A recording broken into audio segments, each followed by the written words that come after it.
Hey y'all, I am back for another power review, episode 4.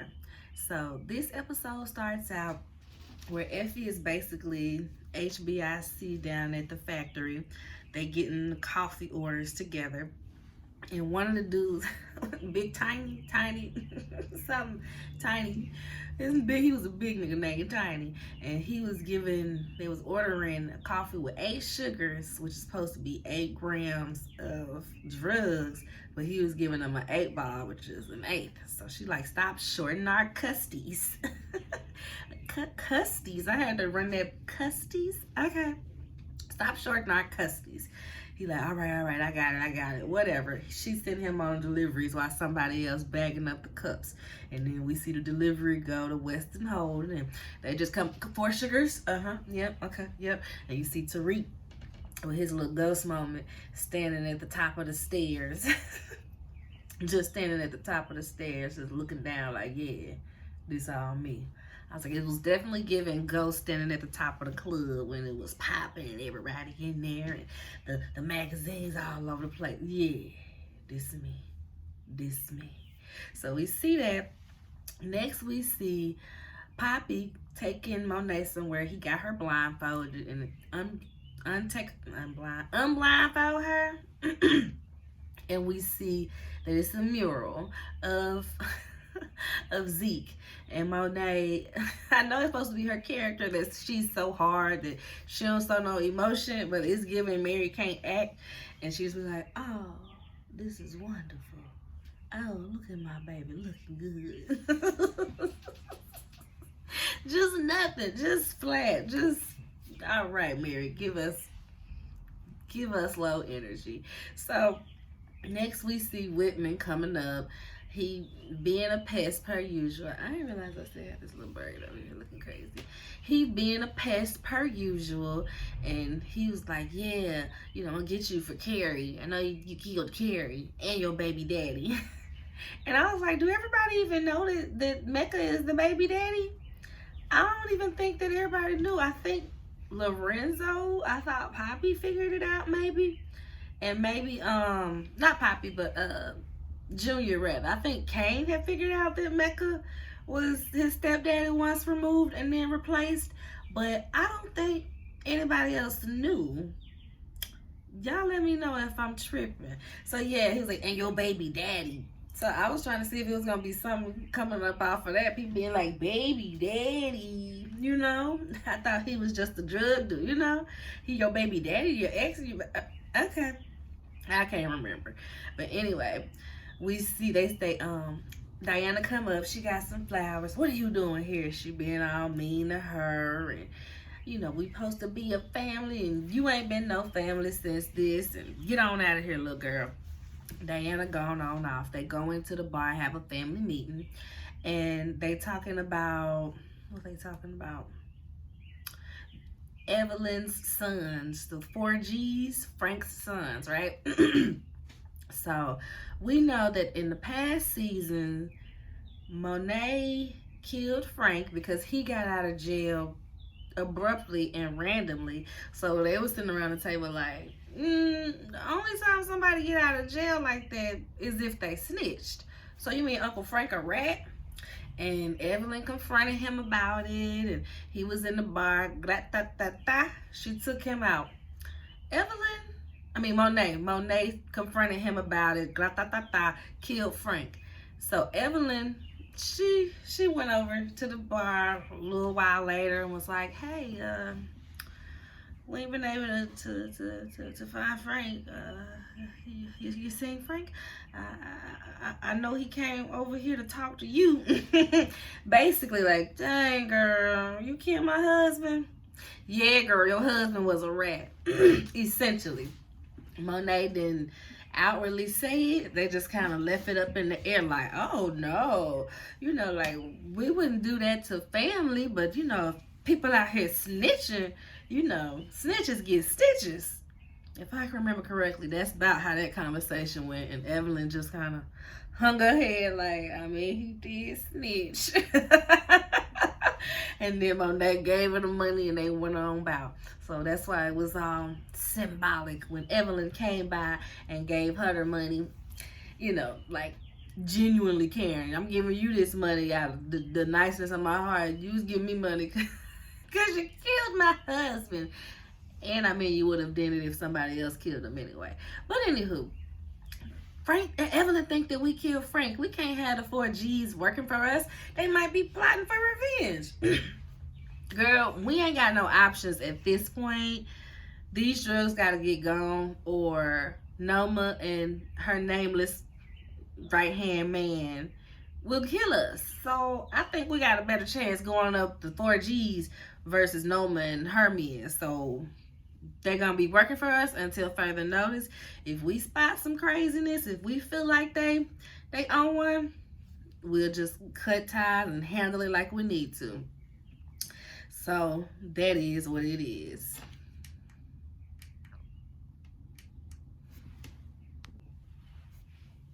So also, while they were in the bar with the meeting, we see Monet is getting suspicious of Poppy and Kane, because Kane is just following whatever, because Poppy is following whatever Kane say. And she like, what's up with them? Drew, I don't know what's going on with them. They've been like this for a while, but they definitely up to something. So next we see Saxe and Jenny, doing their jobs, I suppose, doing their jobs and each other, sitting there having a drink, having coffee. Hey, you get me this information, I get you this. But no, you got to get me this information first, and then I get you this. Well, if you give me those redacted files, I'll get you more information like this. And Saxe shows Jenny a picture of Monet, Tariq, and Davis in the meeting, when they was in the office together. Again, why he be having these meetings while Saxe has access to the office, or why he even has these meetings in the office? If Saxe would have to get out there at 5:30, you would have to leave at 5:30, because I know the Tejada's gonna come up in here, something is gonna be happening. Tariq finna come up in here with some mess.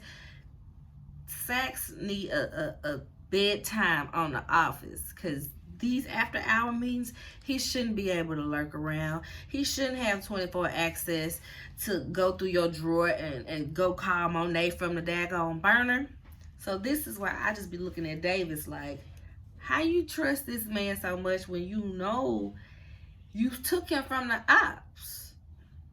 Well, you picked him up when the ops dropped him. He was an op. He was literally not on your side of these things. And now you just...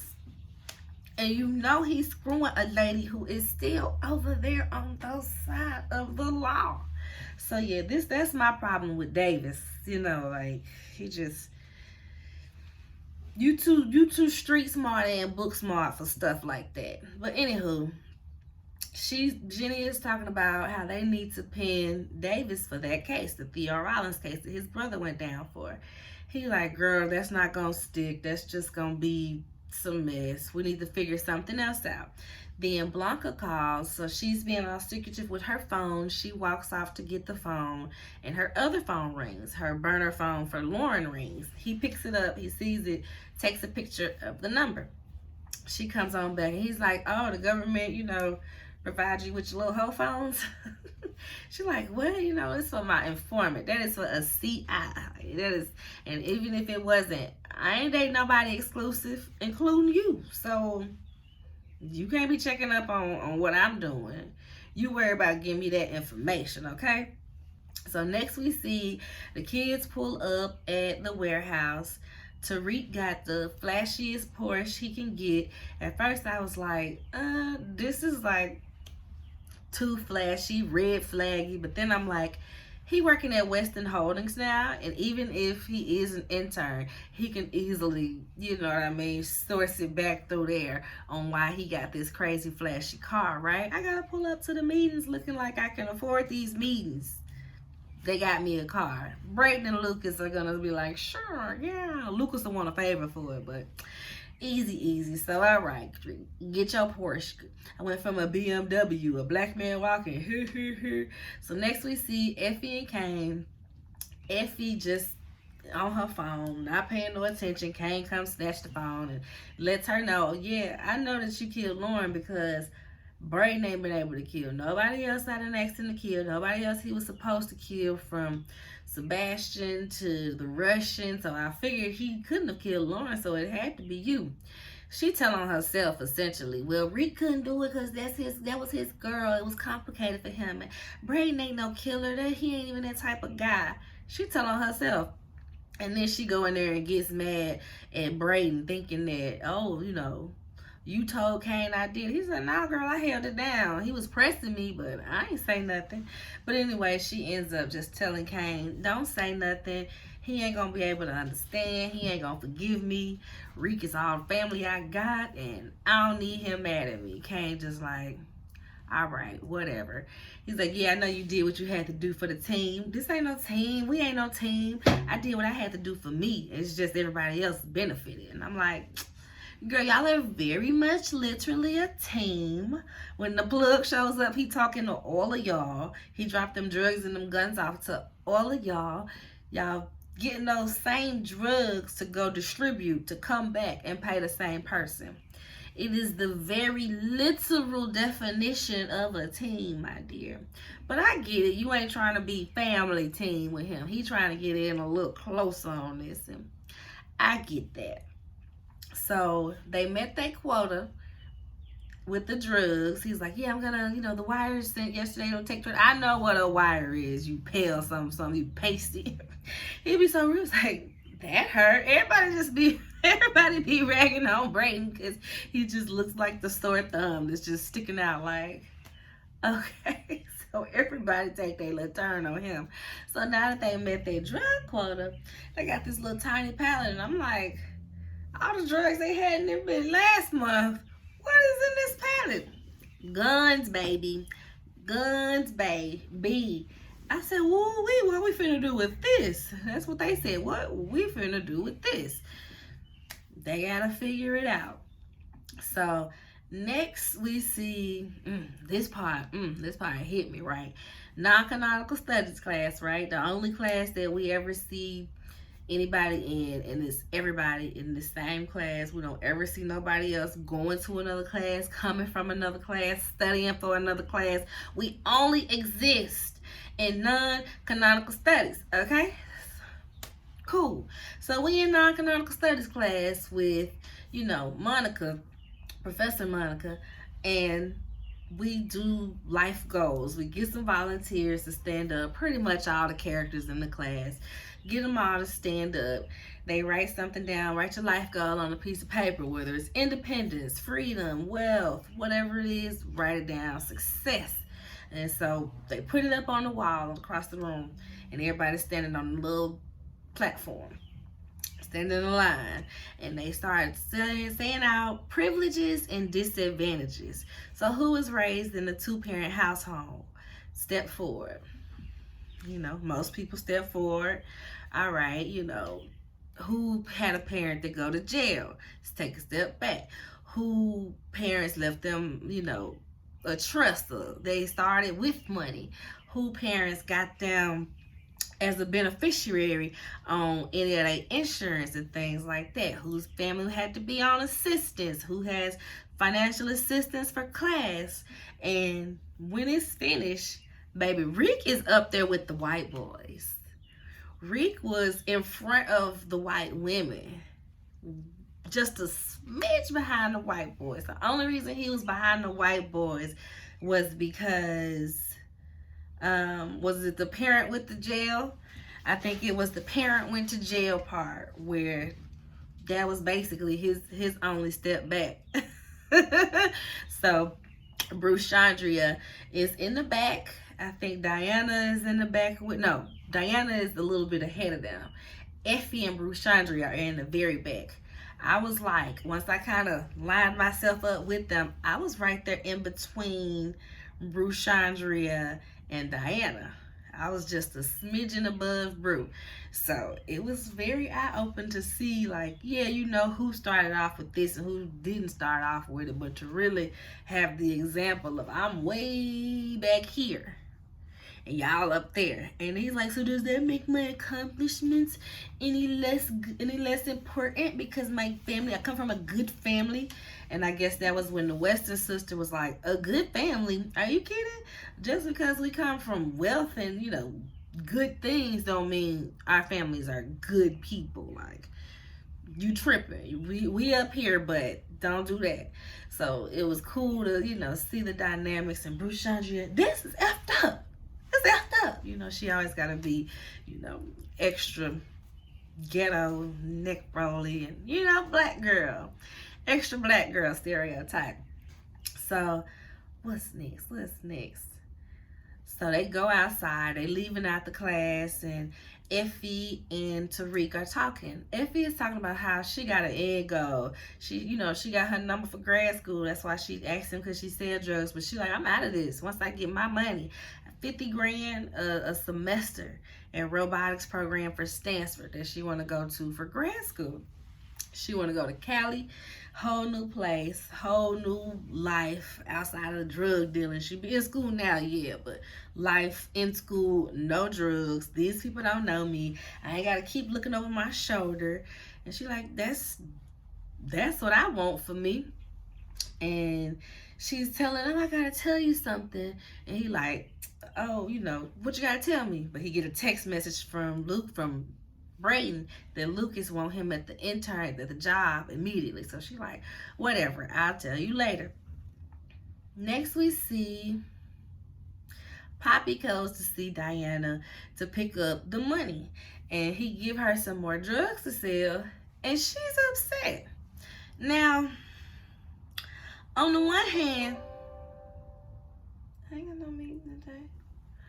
On the one hand, I get it, like, dang, daddy, you gonna pressure me to sell drugs, daddy? But on the other hand, girl, this is your family and you knew what it was. You was excited when he told you that you would have to hustle for book money. So you got this sudden change of heart that, oh no, I don't want to sell no drugs no more. Y'all making me sell these drugs. You terrible family, you. Girl, you had Effie coaching you how to scam and live the double life. So where is the change of heart? You knew what it was. He literally just told you was going to have to hustle for book money, and you was with it. Don't, when you sell drugs, you sell it at a price where you keep some for yourself, right? So you keeping money for yourself. You getting money off of it. I'm pretty sure it's more than what you got at the candy store. But you complaining now? Like, yeah, your daddy being a B word, coming in there pressing you to sell drugs in the manner that it's happening. But girl, it's literally the life that you asked for. You were born into it, and they tried to keep you away from it. You be the good girl over here. We sell the drugs over there. You said, no, I want to run the books for the drug stuff. Send me to school for it. Now you not with the drug stuff no more? So yeah, Diana was getting on my nerves with that. And Poppy had to remind her, you forgetting I paid for all of this? You know how much this school expensive. You hear tuition is paid for, room and board. You gonna sell these drugs. So he give her them drugs, and she just like, all right. So next, Monet is talking to Davis, and they talking about how Davis keep harassing her. He keep on coming over on me. He outside my house. He at the bar. He pulling up on me in the streets. Like, we gotta take this dude out. I'm over it. He's like, no. Just, you know, keep a track, but let's give him a fake alibi. She's like, he ain't gonna believe nothing I say. That's why we ain't gonna send you. We gonna send Diana. She's the only clean to holler in the family. So, you know, and I'm sure he see y'all beefing, so that could work for you. That he would think, yeah, she gonna really snitch because he saw how you treated her. You turned her away from a family meeting like she ain't family. He saw that at the mural. So this could play into the fact that, yeah, she probably is snitching on her mama, huh? So she's like, yeah, so when she's giving him the alibi, we know where he at, and we gonna break into his house and steal all the files. I need to know everything he got on me. David's like, girl, are you crazy? No, we cannot do this. You need to calm down. She take out a double stack of money. It was two stacks. banded together. She said, here. It's just some paper. She said, here, find somebody to do it and keep the rest out of it. He said, shoot, I mean, when you put it like that, I know some dudes that's a part of such and such gang across town that might know somebody that can get it done. I'll take care of that. So next, this was probably the most annoying scene of this week's episode for me. So it's the meeting with RSJ, and it just shows you how men, white men specifically in this situation, be getting in their own way. So Lucas is trying to basically woo RSJ, the black billionaire, to the company, and he calls this man the Black Elon Musk. Now, I guess it's a blind spot for some people, but nobody ever really wants to be referred to as the blank anything else, anybody else, especially black such and such. Unless you're saying that somebody is the Beyonce of something, I think that's the only way people don't get offended by that term. But no, don't nobody want to be called the black somebody else. No, he said, didn't he get his empire off of his daddy's apartheid profits? So how am I like him? Tell me. Well, actually, people like you, you got this wonderful opportunity, and you do this and you do that, and yeah. And then RSJ turns to Tariq to ask him, what would your father think if XYZ? Soon as Tariq is about to answer, Lucas cuts him off.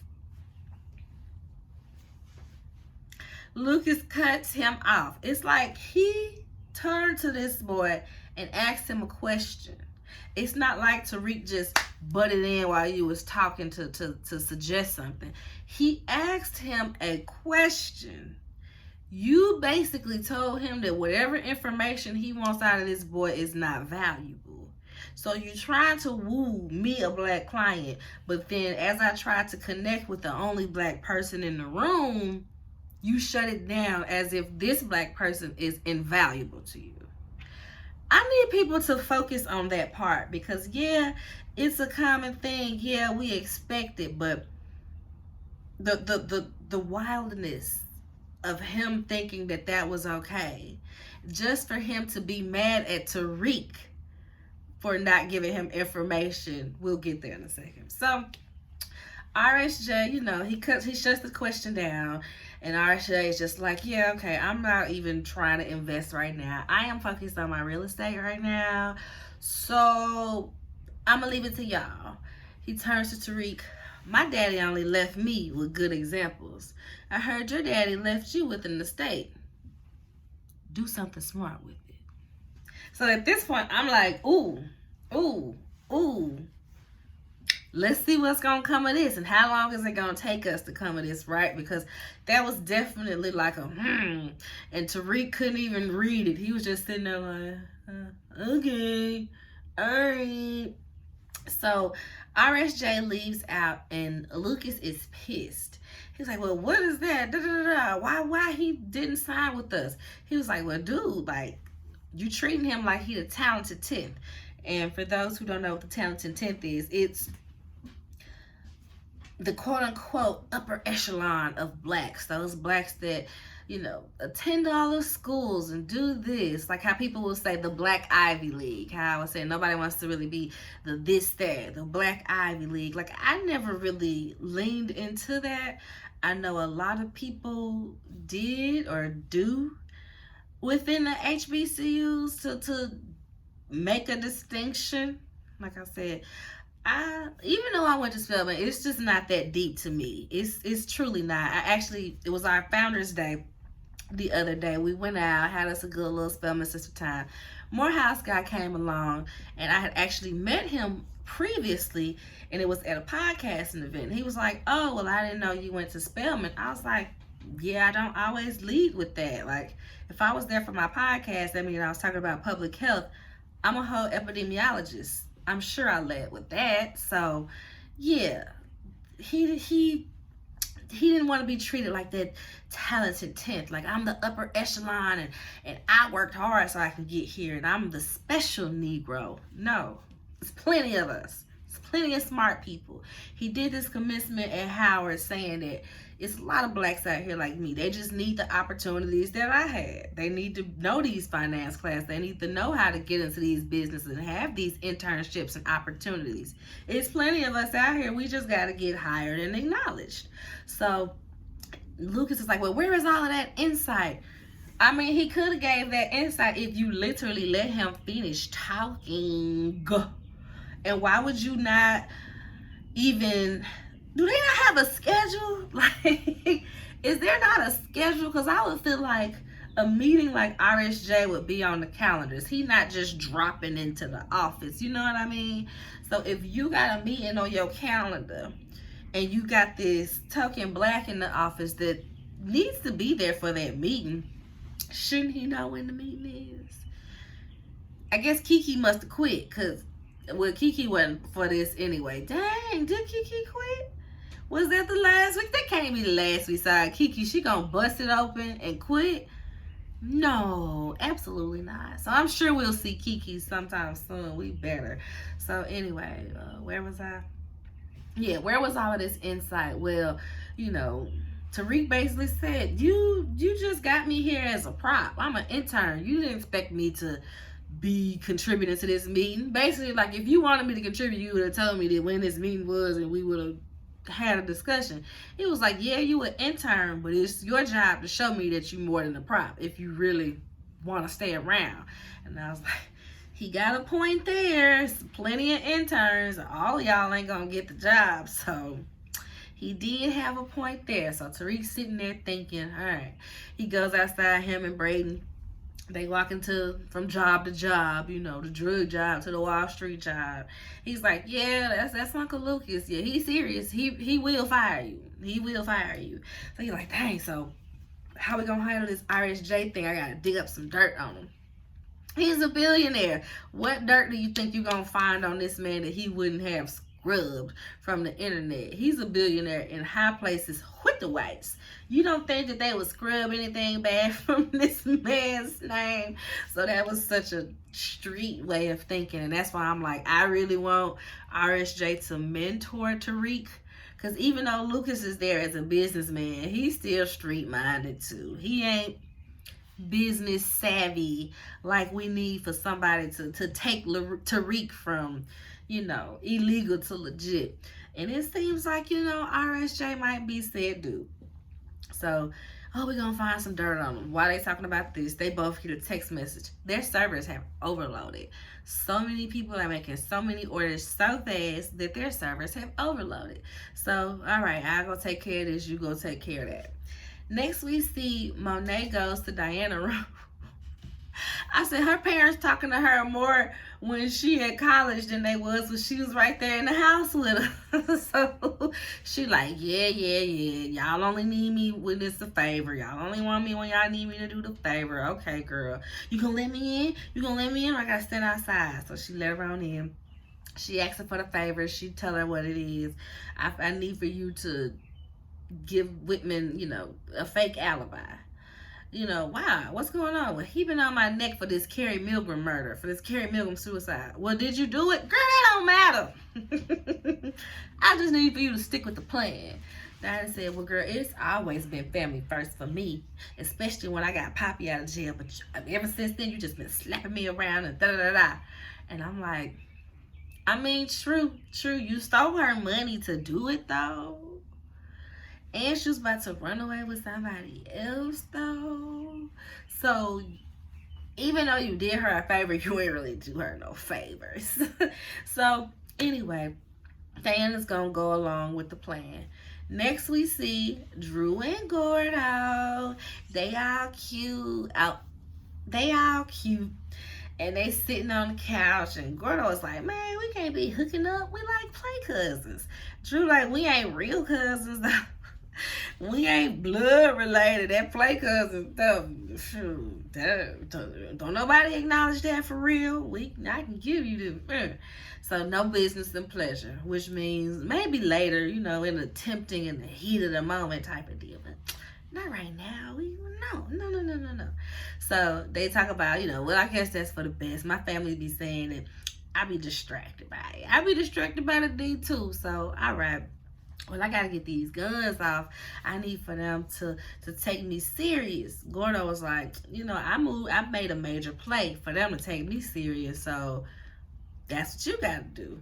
I know this white boy, proud boy, probably shoot up a protest or two with these guns, but they'll buy them and they'll buy them for top dollar. So we gonna set that up. So next we see Poppy and Kane. Junior and Senior get home. He like, what y'all doing? Because they on the couch like this close. They on the couch face to face. I'm sure Kane already know. Like, from P-Valley, I think they knew.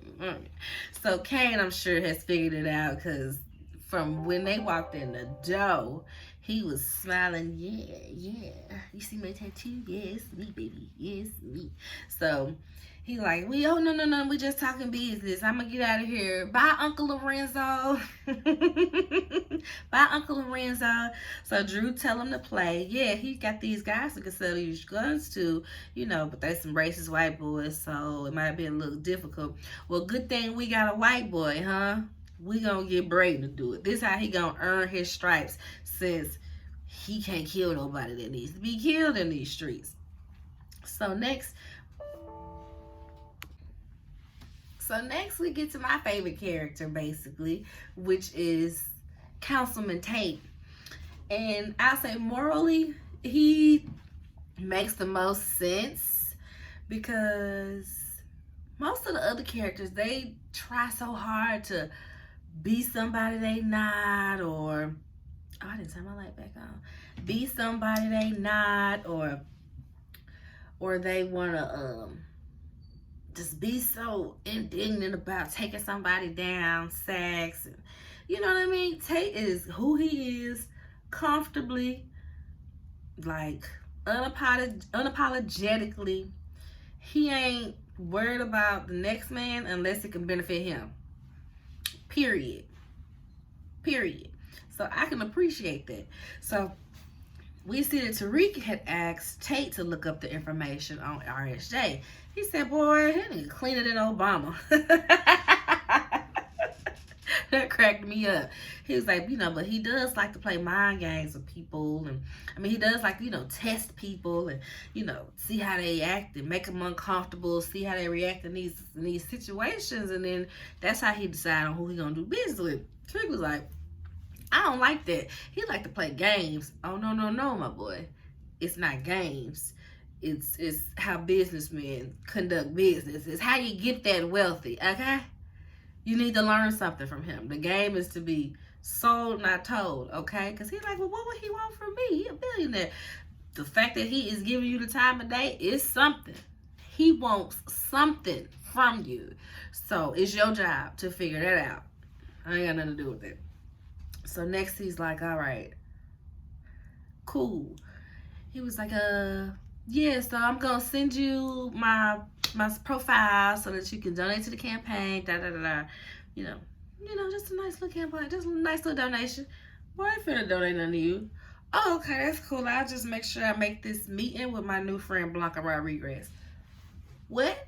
Not Blanca Rodriguez. You about to have a meeting with Blanca Rodriguez? So Tariq is like, excuse me, what? How you know her? What you doing with the feds? What you mean? You're like, yeah, after I lied on the stand for you, they've been pressing me to help them with this case that they working on. A case they working on? What case they working on? Tate like, oh, the murder of a Dante Spears? You ever heard of him? Tariq looking guilty. No, never heard of him. But you heard of Bitcoin, right? Make that donation. And the Tate campaign appreciates your support. and sent that boy on his way.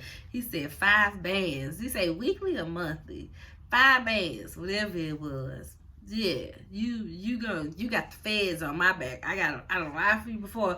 I gotta lie for you again.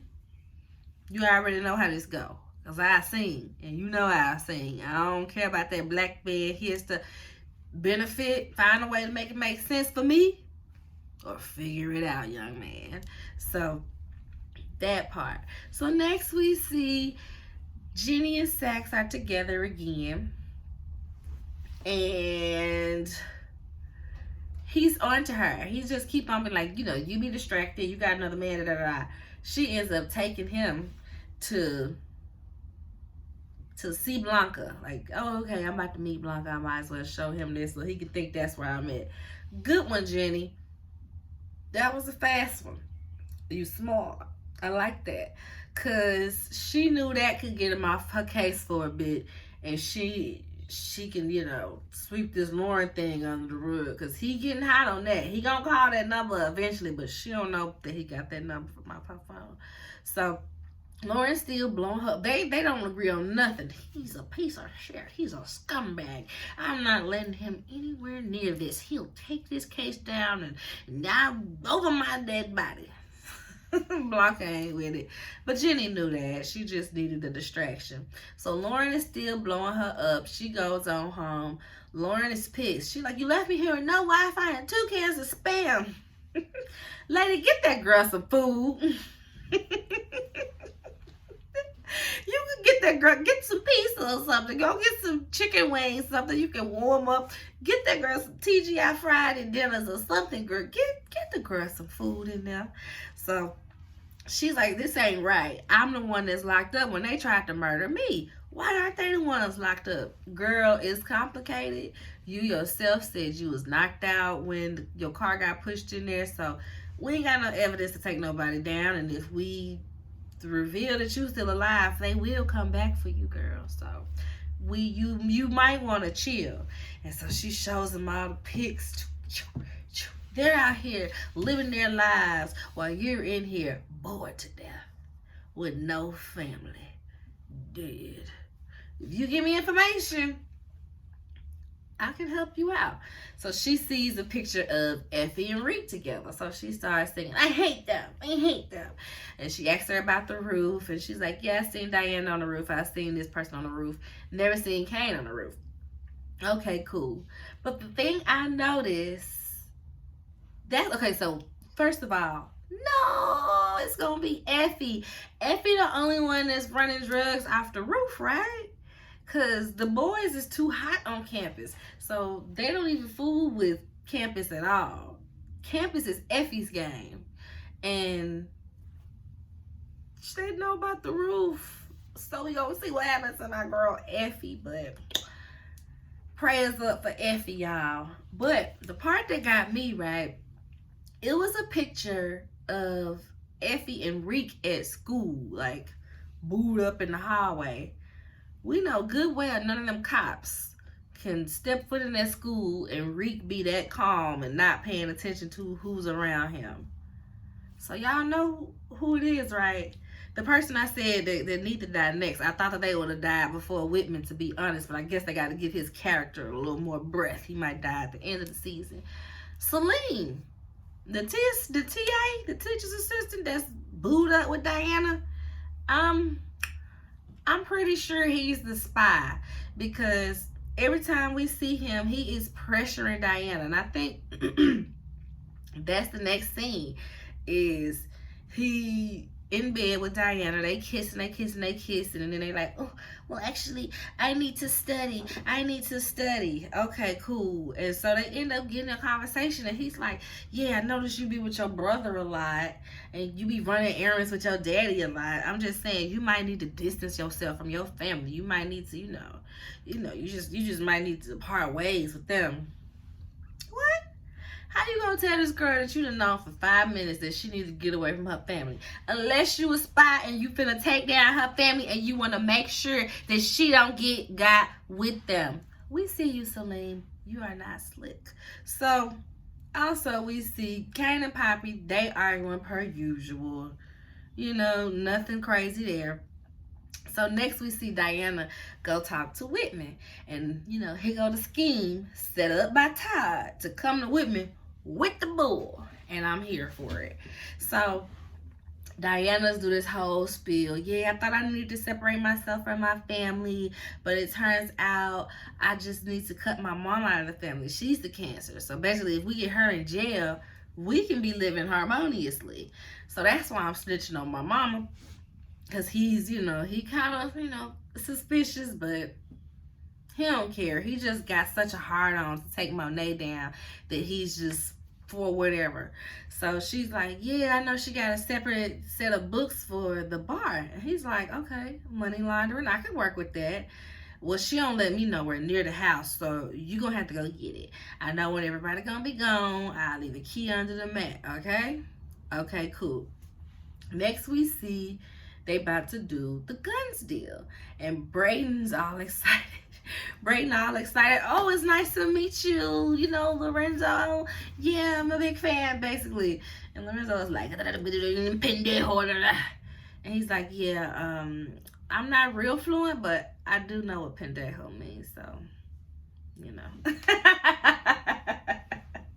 I said, poor Brayden, he ain't even did nothing to nobody out here. And they just be treating him left and right, honey. So next we see Drew and Gordo, little cute stills, come up. And Kane is like, yeah, change of plans. We gonna do this guns deal and y'all gonna stay back here in Queens. They mad in the mug, right? I'd be mad too. But turns out, all's well that ends well, because Green flashes over to Blanca Rodriguez.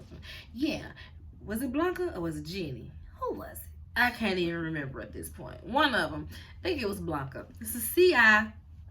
The DEA got a CI in the white militia group. The same group that's buying the guns. Same group that's buying the guns. So they got a tip that Tejada, one of them, the Gordo, the Castillos are involved, because we've seen that same car from the Castillos from the penthouse, and we think they're going to be the ones selling these guns. So like I said, it's a good thing that Drew and Gordo didn't go, because a Tejada and a Castillo right there together selling these drugs to this CI and this white militia group. Call in the helicopters. We've got them, boys. We've got them. But we send the white boy over. Who this? I don't know who this is. So we see the drug deal going. Well, we're gonna wait for that. We'll wait for that. Okay, it's starting to rain, so I need to hurry up, because y'all can probably hear it on the roof. So, I'll be in my she shed. So next we see we're back at Weston Holdings. Tariq figured it out. He's figured it out. RSJ is sitting at the table. All right, I've got a proposition for you. Because Lucas is like, oh, I'm so sorry about this. I know I ain't drive through all this traffic for you to be apologizing, right? No. I got a proposition for you. So I know you focus on your real estate. You're trying to build this mall, right? But it's a building that's in the way, right? Yeah. The building your daddy left you. The QCP, the Queen Shires Project. Yeah. So I talked to my estate, and you could buy it, for, above market value. Just a little bit more expensive than what it usually would be. And I have such faith in Weston Holdings that I get them to transfer it here so they could be a part of the deal. And it'll just be a nice sizable amount left in my trust when I finally get it. So what do you say? And just so happens that I've got some reports that say that the building is lacking structural integrity, so it actually needs to get torn down anyway, so it's not like I could do anything with it. Good job, Tariq. Good job. I truly want to know, in Power Universe, how Tariq got to that. And was it Effie that helped him? Because, Effie's questionings be leading them to the answers, just like how Tasha would do Ghost sometime. When Ghost would just, be at a conundrum, like, I don't know what I'm supposed to do. And Tasha would be like, remember when when we was beefing with the such and such? So we went and got the such and suches and the such and suches, and we sent them each other body parts so they could think it was each other. Mm-hmm. Yeah. That was one of my favorite scenes in my hood life. That was one of my favorite scenes of Tasha, because she was like, boy, you stressing over simple stuff. We done been here before. Do this, do that, do that. Boom, bow, bow. Taken care of. So I'm wondering if it was Effie behind the scenes that helped him piece that together. Okay, well, if he's doing real estate, what is he trying to build? It was probably Effie. So that gets taken care of. Now we get to the drugs. Not drugs. I keep saying drugs because it's usually drugs. And guns and drugs have most the same letters. You know what I mean? Kind of tongue-tied.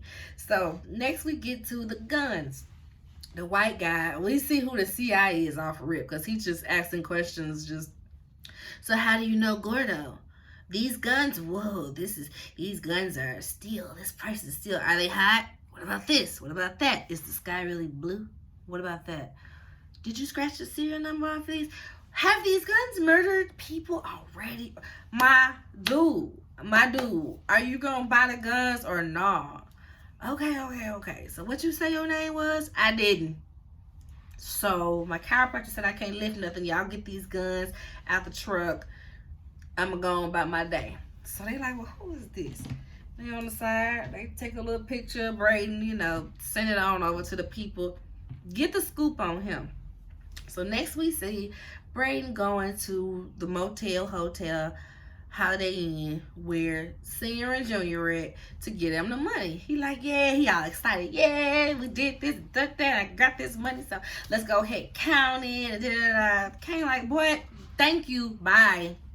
Thank you, next. Get out. No, you're not counting nothing with us. Get out, go home. And good thing he did. So, next, I'm with Poppy. All right, let's go. Let's get on up out of here.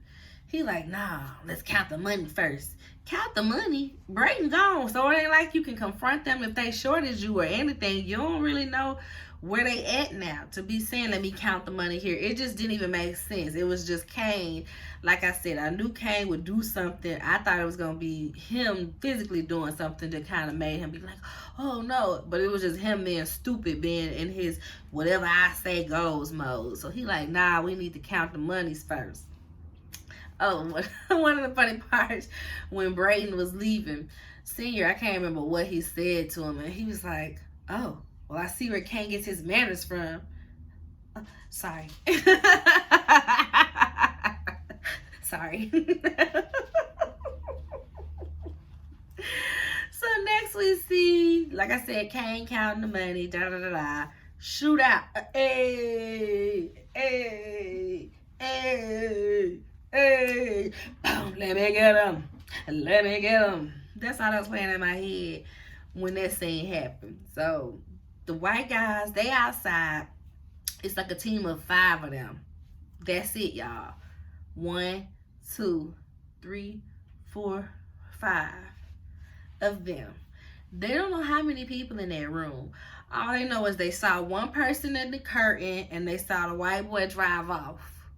But if you thinking you playing with the Tejadas and the Castillos. Anywho, all right, they do their signals. We going in. All right, you be on the watch. All right, go in shooting. Kane go down on the floor. Poppy shooting. They go outside. They running. Bow, somebody almost kicked Kane, and Poppy push him out the way and kind of like, moves his body in the way in the process, like, in case, he ain't out the way. It was a moment, right?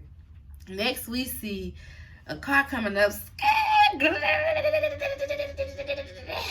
It's Drew and Gordo. They come pulling up the rear to clip these dudes, make sure. Whatever.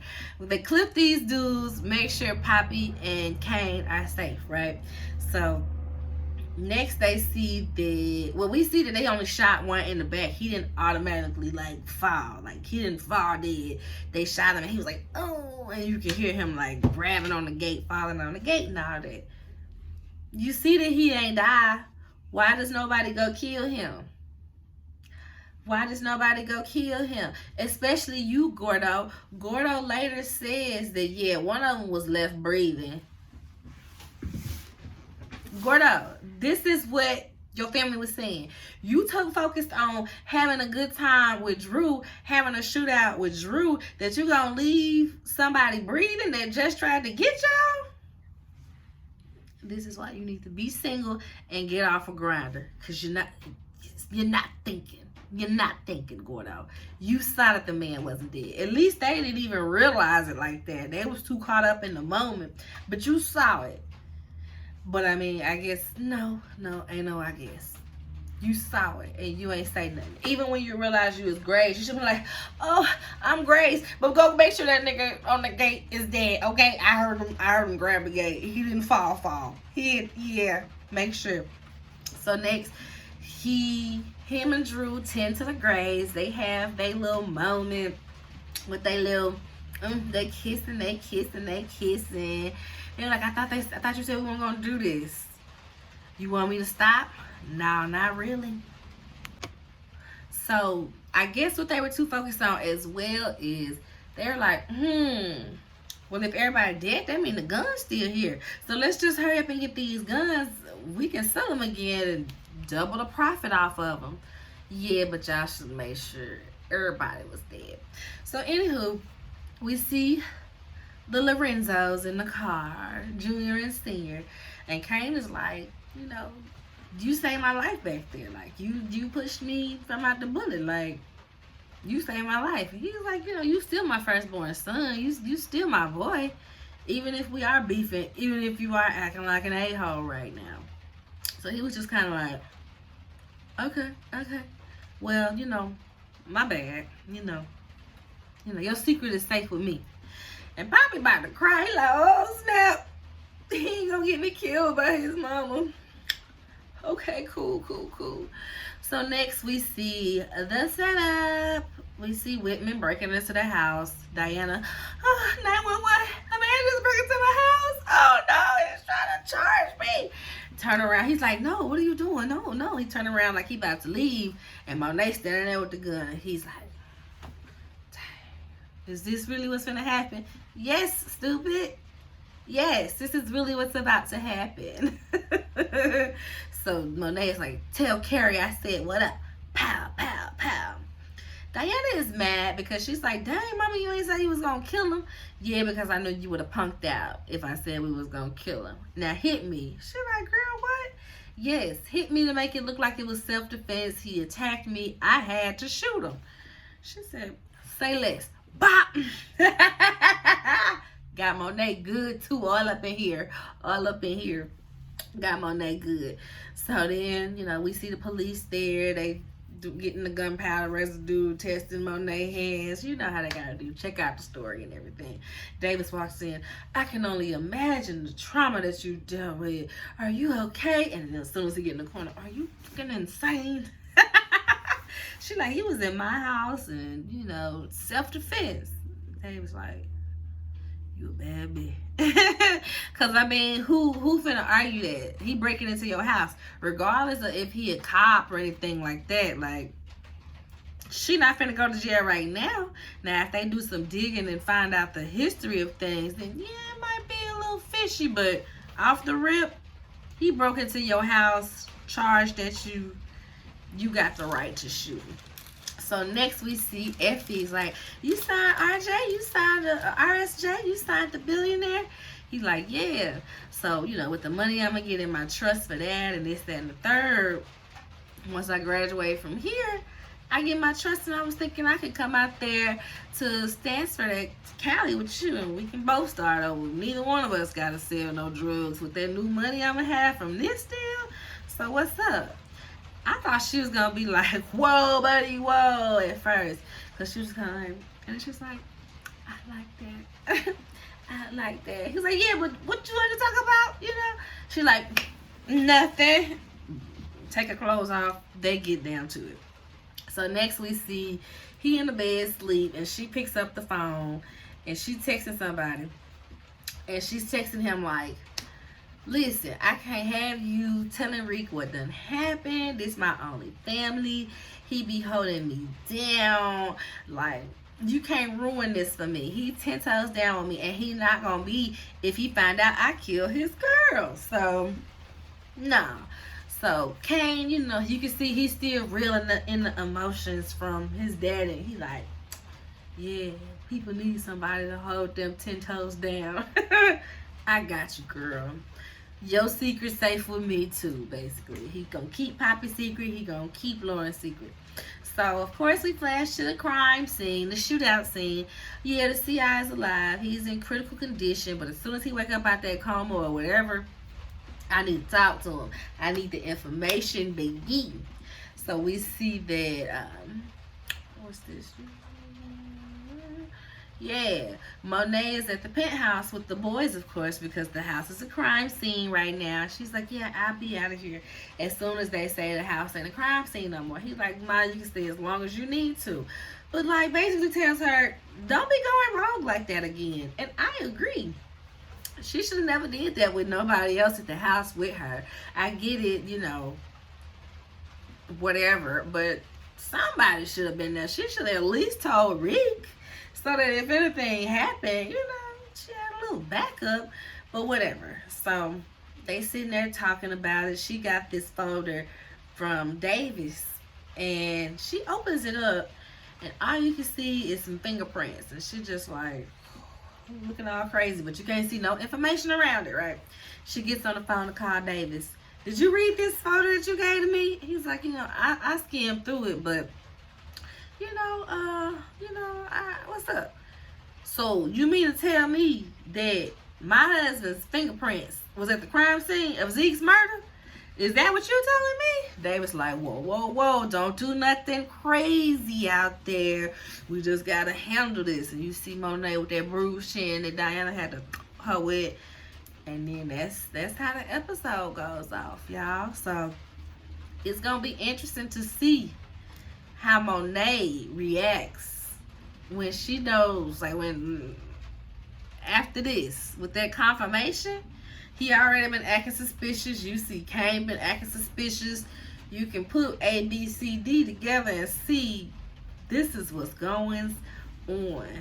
So until next time, and we're gonna see what day I get this other review up. But yeah, I'll be watching it this weekend since we'll be kid free for a little bit. All right, bye you all.